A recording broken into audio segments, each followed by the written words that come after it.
I mean, I think every married couple faces challenges. Our big joke has always been the hardest thing is he's a Raiders fan and I'm a Broncos fan. Have you heard the story how Daddy and I met? I don't know. I bumped into Daddy, and so I said sorry, because you know how I am about manners, and I kept doing it. And I said, oh, I'm so sorry. And he said, well, if you keep bumping into me, we might as well go dance. And so we went. It's true. She bumped into me, that part is true. She bumped into me like 18 times. And then finally, she hands me this piece of paper and she says, I think you dropped this. And it had her phone number written. We've never been apart since then. And sometimes I think there was that questioning of us being an interracial couple being part of our obstacles. When we got married, we were the only two people in the church that knew our marriage was going to last, but we were the only two that mattered.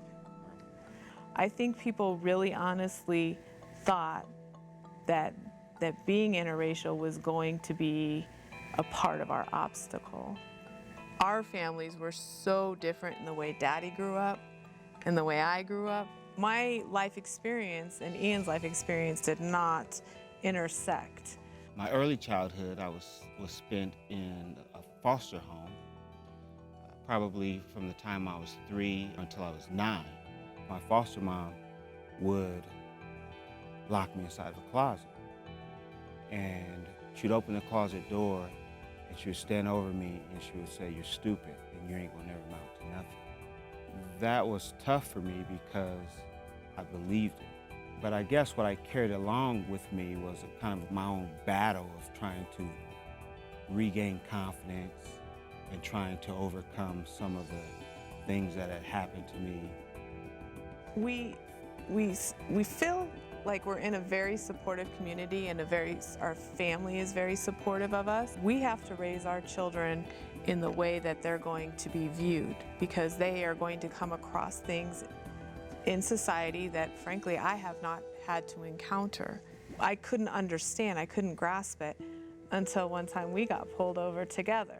Ian was driving and I was in the passenger seat, and they pulled us over, and then remember they asked if I was okay. I am upset that there's this double standard. We have to tell our kids to act a certain way, or you say, you know, people are really going to watch how you are behaving. It's just kind of a reality that we just deal with. And it was a reality I didn't even know existed until I got married. You both inspire me because you're always helping me and because you're a motivational speaker. You enjoy learning about so many different things. And because I can remember being a kid and wanting to learn about all different types of things, watching National Geographic, learning about science, but not really having anyone to push me. But you have that.